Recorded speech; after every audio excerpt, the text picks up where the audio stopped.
এখন কিন্তু বেশ ভালোই গরম পড়ে গেছে।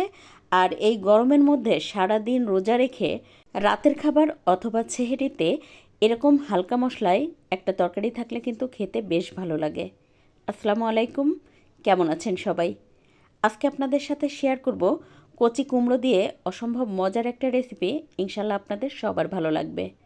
আমি যখন রেসিপিস বাই রত্না চ্যানেলে আমার এই রান্নাটা শেয়ার করেছিলাম আপনাদের সাথে, তখন প্রায় 6 মিলিয়ন আপু ভাইয়ারা অনেক বেশি পছন্দ করেছিলেন। ইনশাল্লাহ আজকের রেসিপিও আপনাদের ভালো লাগবে, দেখতে থাকেন। আজকের রান্নার জন্য আমি খোসাসহ একটা কচি কুমড়ো কেটে নিয়েছি, আর যেহেতু বিচিগুলোও অনেক কচি ছিল তাই কিন্তু আমি কিছুই ফেলিনি। এবার চুলায় একটা প্যানে দিয়ে দেবো 3 টেবিল চামচ পরিমাণ রান্নার তেল। এখন এই তেলের মধ্যে দিয়ে দেবো আগে থেকে মেখে রাখা লবণ হলুদ দিয়ে চিংড়ি মাছ। চিংড়ি মাছ দিয়ে 2-3 মিনিট মতো আমি ভেজে নেব। খুব বেশি কড়া করে ভাজবো না, হালকা করে একটু ভেজে নেব যেন চিংড়ি মাছ থেকে খুব সুন্দর একটা ঘ্রাণ বের হয়। তো দেখতেই পাচ্ছেন প্রায় 3 মিনিট মতো আমি চিংড়ি মাছটা ভেজে নিয়েছি। এখন এই চিংড়ি মাছের মধ্যে দিয়ে দেবো 2টা পেঁয়াজ কুচি।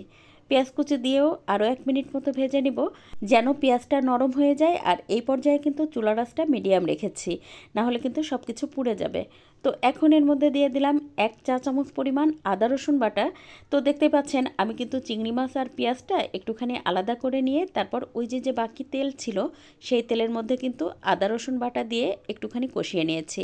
তো 2 মিনিট কষিয়ে নেওয়ার পরে একটু পানি দিয়ে বেশ ভালোভাবে এটা কষিয়ে নেব যেন আদা রসুনের কাঁচা গন্ধটা চলে যায়। এই পর্যায়ে দিয়ে দেবো স্বাদমতো লবণ, তার সাথে দিয়ে দেবো 1 চা চামচ পরিমাণ হলুদ গুঁড়া, আর দিয়ে দেবো 1 চা চামচ পরিমাণ জিরা গুঁড়া, সেই সাথে দিয়ে দেবো 1 চা চামচ পরিমাণ ধনে গুঁড়া। তারপর 2 মিনিট মতো মশলাটা বেশ ভালোভাবে কষিয়ে নেব। মাছের সাথে 2 মিনিট মতো মশলাটা বেশ ভালোভাবে কষিয়ে নিয়ে এখন দিয়ে দেব এর মধ্যে 1 চা চামচ পরিমাণ শুকনো মরিচের গুঁড়া। আপনি চাইলে কিন্তু শুকনো মরিচের গুঁড়াটা বাদ দিয়ে কাঁচামরিচ দিয়েও রান্না করে নিতে পারেন। মশলা দিয়ে সব কিছু বেশ ভালোভাবে কষিয়ে নেওয়ার পরে এই পর্যায়ে দিয়ে দেব ওই যে আগে থেকে ডুমো ডুমো করে কেটে রেখেছিলাম কুমড়ো দিয়ে 2-3 মিনিট বেশ ভালোভাবে নেড়ে মিশিয়ে নেব। এভাবে কিন্তু কষিয়ে যদি রান্না করা যায় তাহলে কিন্তু কুমড়োর মধ্যে মাছের মধ্যে খুব সুন্দর করে মশলা ঢুকে আর খেতেও বেশ ভালো লাগে। তো ঢাকনা দিয়ে ঢেকে কিন্তু আমি ঠিক এভাবে 4-5 মিনিট খুব সুন্দর করে কষিয়ে নেব। তো দেখতেই পাচ্ছেন আমার কিন্তু কষিয়ে নেওয়া হয়ে গেছে। তো এই পর্যায়ে আমি 1.5 কাপ পানি দিয়ে দেব। আপনি কতটুকু ঝোল রাখতে চান সেই বুঝে কিন্তু পানিটা দিয়ে দিবেন। আসলে কচি কুমড়ো তো সিদ্ধ হতে খুব বেশি সময় লাগে না, তাই আমি 1.5 কাপ পানি দিয়েছি। তো চুলার আঁচ হাই রেখে এটা আমি 2-3 মিনিট রান্না করে নিয়ে তারপরে চুলার আঁচটা কিন্তু মিডিয়াম করে দেব। এতে করে ঝোলটা কমে যাবে না আর সহজে কিন্তু সিদ্ধ হয়ে যাবে। তো এই পর্যায়ে দিয়ে দিলাম 3টা কাঁচামরিচ, এতে করে খুব সুন্দর একটা ঘ্রাণ আসবে। তো তারপরে চুলার আঁচ মিডিয়াম রেখে পুরোপুরি সিদ্ধ হওয়া পর্যন্ত রান্না করে নিয়েছি।